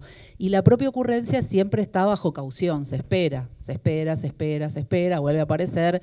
En general, si uno espera lo suficiente, aparece en la producción propia. Eso. Después hay algunas cosas como medio más técnicas de cuando el otro no logra constituir en discurso, ¿no? Que hay maneras de conceptualizarlas y maneras técnicas de intervenir. No sé si le llamaría entrevista ya eso, creo que no.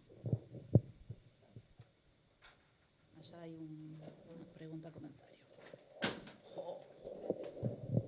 Hola, buenas, gracias por venir. Bueno, ya me quedé parada. Me llamó la atención la diferencia entre el objetivo de la entrevista para vos, Valeria, y para vos, Ernesto. Me voy a sentar mejor. Porque voy para largo. Como que sentí que en un caso el foco capaz sí está en la persona. Ernesto, como esto que vos decías de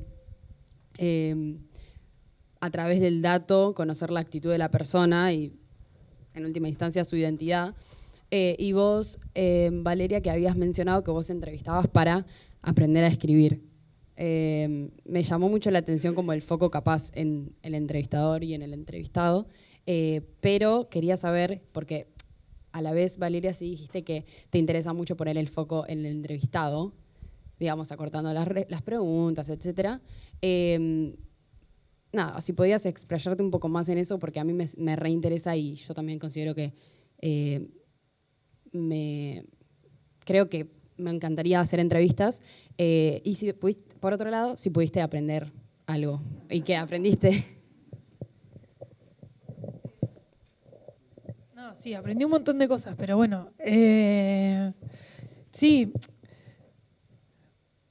Yo entrevisto para aprender a escribir, o sea, hago preguntas técnicas, pero también hago preguntas sobre la biografía. Me interesa el recorrido vital que hay detrás de una obra literaria.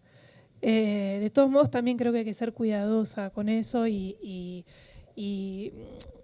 siempre intento no caer en morbo, por ejemplo, no caer como en una indiscreción que no habla tanto de la obra, porque además, digo, quien escribe, un poco, bueno, vos contaste, como no tengo ganas de responder algunas cosas, ¿no? Como no siempre... quien escribe libros, ¿no? No tiene por qué hablar de su vida privada si no lo desea. Muchas veces se escribe con material autobiográfico, pero el libro siempre es un artefacto, o sea, siempre es una construcción. Y como tal, en el fondo siempre es una obra de ficción, porque en la edición hay ficcionalización ya. Contar un recuerdo es ficcionalizar algo. Yo no lo voy a contar igual, o sea, un mismo hecho no lo voy a contar igual yo que ninguno de ustedes. Y en eso ya hay un artificio. O sea, entonces creo que hay que ser cuidadosa cuando se entrevista artistas, sobre todo en hasta dónde vas a lo biográfico. Si bien lo hago y me interesa como que me cuenten como en qué momento de su vida aparecieron los libros, no solo que estaban leyendo en ese momento, sino también qué estaban viviendo en ese momento. Casi todos los libros, no, casi todos no, todos los libros son fruto de una experiencia vital. Entonces, detrás de un libro hay una vida y hay un momento particular en una vida.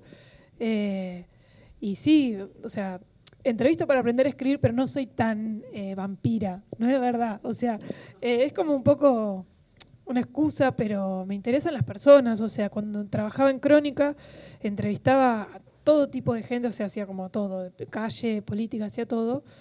Y me encanta, ese fue el trabajo que más me gustó en la vida. Me encantaba salir a un incendio corriendo como a la gente. Me encanta hablar con las personas. Creo que seguramente eso es lo que nos hermana a todos.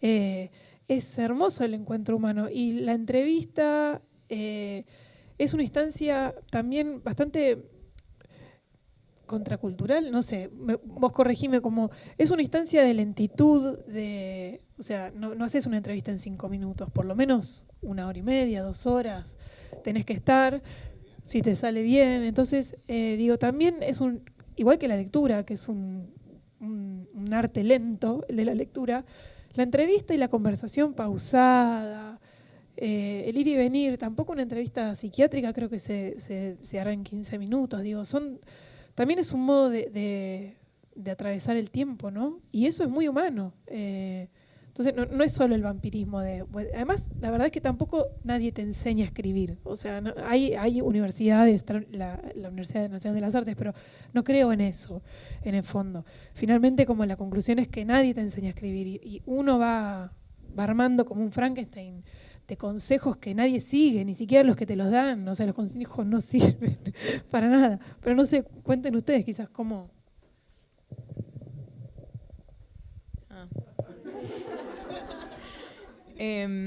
Varias cosas pensaba. En principio la de esto que, como del artificio, por ejemplo, en el documental, o en realidad en todos los documentales hay algo que yo no soy especialista, ni mucho menos, a mí solamente me eligieron como sujeto documentado, pero pensaba, ¿no? Como que en esto del artificio y la cámara, que en este caso la cámara, ¿no? Que no sé, fueron 40 horas de entrevista y quedó 1 hora 20 de película, entonces...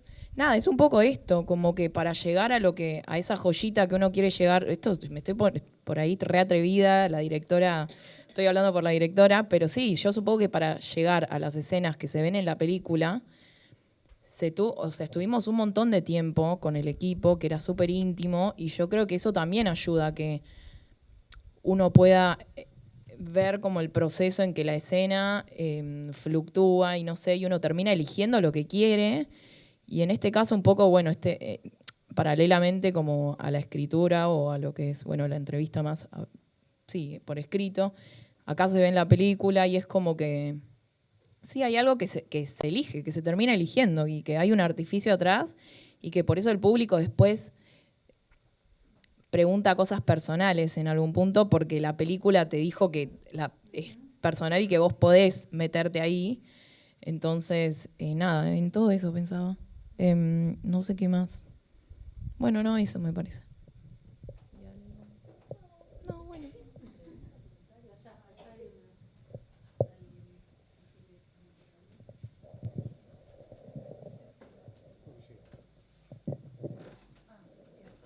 Buenas. Primero, gracias por venir también. Y quería hacerles dos preguntas. La primera sería, ¿cómo encaran el tipo de entrevista que no se da en un lugar, sentados cómodamente, como sería lo ideal, al estilo de los streamings ahora, por ejemplo, sino el tipo de entrevista más periodística capaz en la calle? A mí me pasó que para una materia nos mandaron a hacer una nota sobre la marcha del 2 de octubre el otro día, y me costaba muchísimo, primero un poco por vergüenza y también porque nunca lo había hecho, como acercarme a alguien en la calle y decir, hola, ¿te puedo hacer un par de preguntas? Nunca lo había hecho, me costó un montón. Y bueno, a veces la gente te dice que no y es como que vos tenés que poner tu mejor cara de está todo bien e irte. Me pasó de preguntarle a un par de periodistas de televisión que están ahí, como te puedo preguntar, vos que estás de temprano acá, bueno, preguntarles cómo encararían ustedes capaz ese tipo de conversación que no sea en un lugar tranquilo. Y por otro lado, preguntarles qué es lo que quizás ustedes que han hablado con tanta gente consideran que es una conversación interesante en el sentido de que es una buena entrevista. O sea, ¿qué diferencia una entrevista muy buena de la que te llevas algo?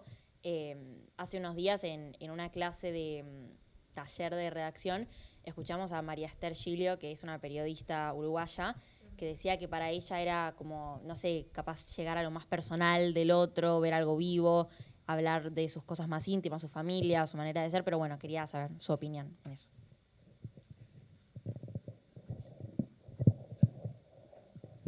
¿Quién entrevista en lugares inesperados?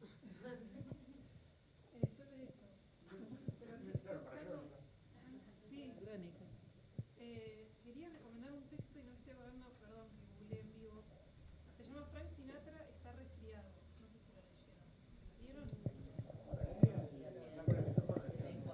Perdón. Guy Talese, ahí está. Hay un texto de Guy Talese que es muy bueno, googleenlo, está online, está en todos lados, se da mucho en periodismo, que se llama Frank Sinatra está de resfriado, que es un texto sobre qué haces cuando no te quieren dar la entrevista. Que un poco a mí me pasó con Marta Argerich, que no da entrevistas, entonces apliqué ese método. Guy Talese quiere entrevistar a Frank Sinatra y no lo logra, no da con él. O sea, hay un escudo de gente que el tipo no le va a dar la entrevista nunca.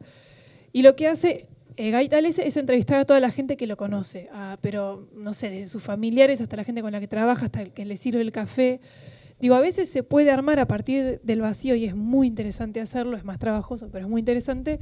Entonces, quizás si estás en la calle y nadie te dice nada, nadie para hablar, quizás lo que tenés que contar es eso, como que el humor social es ese, que nadie quiere hablar, que nadie se detiene.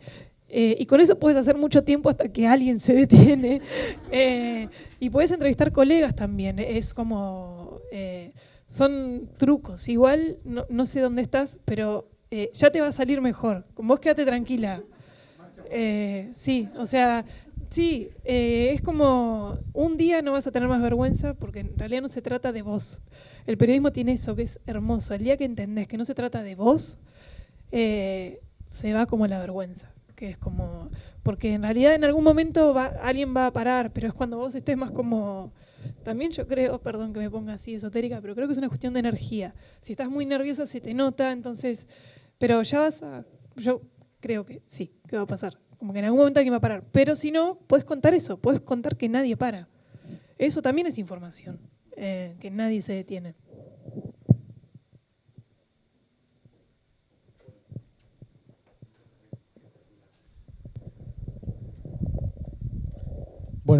Ahí hay una... ¿Hacemos una última pregunta? Que ya... ¿Hay dos? Perdón. No sé para qué tengo los lentes.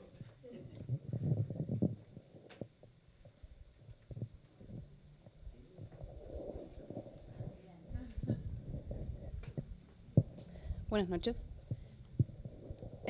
Tengo dos preguntas y son bastante puntuales.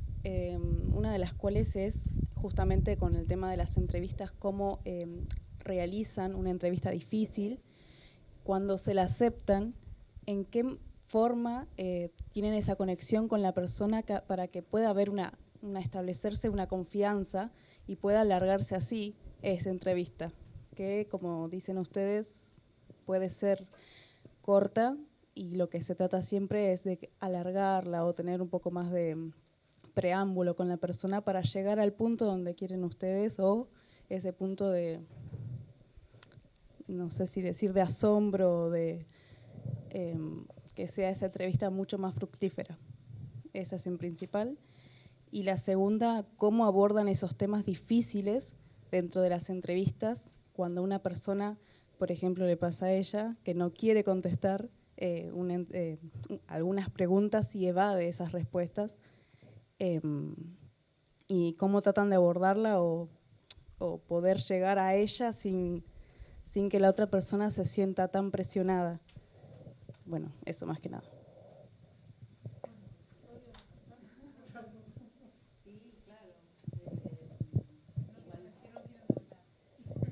Sí, en general, a mí me parece que cuando las personas no quieren hablar, no hablan.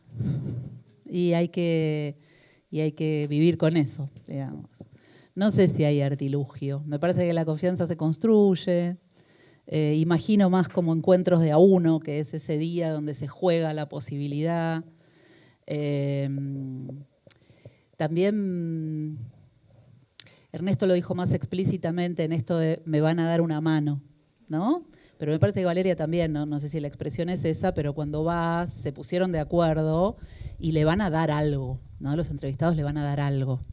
Y le van a dar lo que estén dispuestos a dar y ninguna otra cosa. ¿Cómo ser confiable? Siendo confiable. Presionar a alguien no es ser confiable, no ser delicado no genera confianza, y siempre puede haber una evasión como consciente, ¿no?, de la respuesta. Digo, esto en el consultorio pasa, hay gente que uno le dice, ¿estás en consumo? No, por supuesto que no, la respuesta es que no. Encontremos a alguien que conteste que sí. Es una pregunta tonta, una pregunta inadecuada. O preguntar a alguien sobre algo extremadamente íntimo o extremadamente doloroso. En mi opinión, lo inadecuado allí es la pregunta, no la falta de respuesta. ¿No? Si vas a preguntar algo que hiere a esa persona, lo que estuvo fuera de eje es la pregunta, no que te contesten cualquier cosa. O que no te contesten, diría.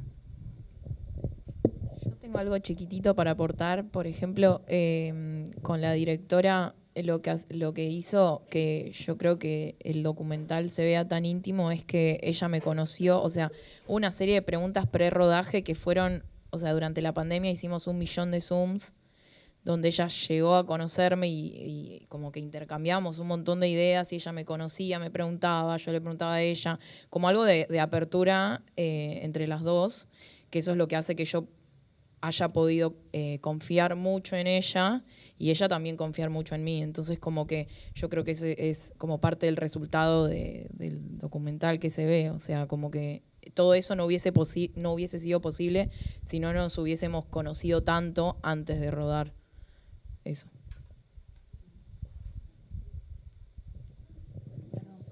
No, por favor. ¿Dónde está la muchacha que preguntó? Ah, acá.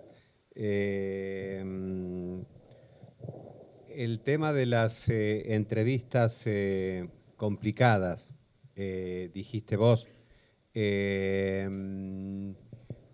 A mí me ha pasado que la gente tiene ganas de hablar de lo complicado, que tiene ganas de de que yo como sociólogo colabore casi como un partero.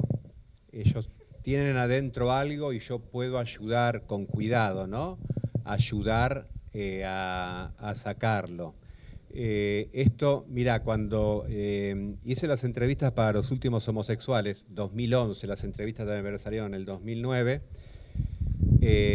publiqué en mi Facebook, imagínate, ¿no? Y publiqué en Página 12 y en un blog de TN. Traté de equilibrar ahí políticamente, ¿no? Bueno. Y decía claramente, si vos sos un varón gay y vivís en Buenos Aires o área metropolitana desde 1983, si querés dar una entrevista confidencial, por favor, si te podés comunicar, debe estar todavía en la web. Y era, vos no sabés la cantidad de gente, viejos gays que me escribieron del interior, me acuerdo en este momento, personas de Tucumán y de Chaco, para ofrecerse para hablar. Y por ahí después, bueno, cuando los tenés enfrente, no te pueden hablar. O por ahí cuando los tenés enfrente, se ponen a hablar y es como que ven por primera vez algo en ese momento que es cuando lo recuerdan, le dan otra lectura. Es impredecible todo lo que te puede pasar en el contexto de una entrevista. Y también te puede pasar que aún siendo muy delicado para preguntar y aún habiendo manifestado la voluntad de testimoniar la persona, cuando llegue el momento de la publicación, yo me doy otra vuelta por todos y pregunto, ¿querés aparecer con este sobrenombre? Que son todas cosas que yo voy diciendo. Bueno, y puede pasarte que sobre el final, después de que te dieron la entrevista, de que la escuchaste, la desgrabaste, hiciste todo, te dicen, no quiero que la utilices, ¿no? Son los gajes del oficio. Es un hermoso oficio, pero que da... Quien escribe solo en su casa, probablemente en silencio, con alguna música que elija, en un estado de concentración y privacidad muy profundo. Y la muchísimo trabajo y muchas sorpresas, y que te hacen crecer mucho, ¿sí? Como investigador y como persona. Una sola cosita por algo que circuló por acá, porque se habla mucho de la escritura. Y de la escritura y de la transcripción, ¿no? Para leer una entrevista, ¿no? Y escribir como si para escribir sobre una entrevista fuera necesario transcribirla, ¿no? Y leerla. Bueno, por supuesto que está muy bien, ¿sí? Transcribir cuando sea posible, y espero que sea casi siempre posible, que uno transcriba, que una transcriba, ¿sí?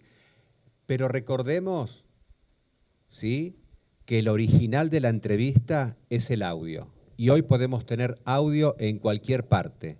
Entonces, mientras esperamos el colectivo, en la terminal de ómnibus, en el aeroparque, escuchar al entrevistado y escucharnos a nosotros.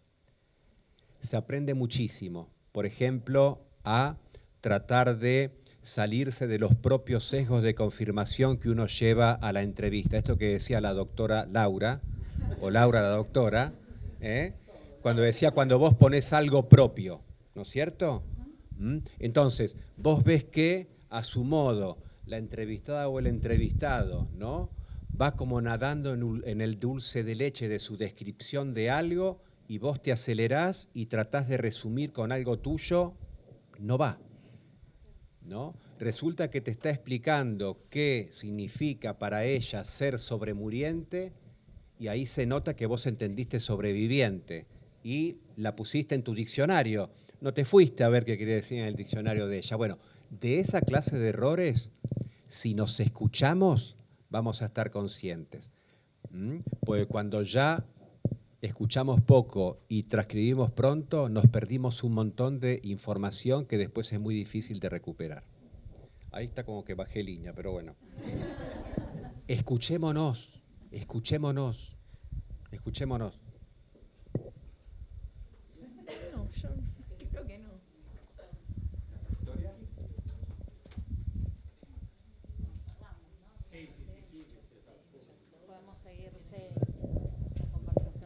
Pero bueno, nuevamente muchísimas gracias a Laura, la doctora, a Melanie, la actriz, a Ernesto, el sociólogo, a Valeria, la escritora, periodista. No habían entendido nada, ¿viste? Como... bueno, muchas gracias y que siga esta conversación y gracias a todos por estar y seguiremos trabajando a partir de esto.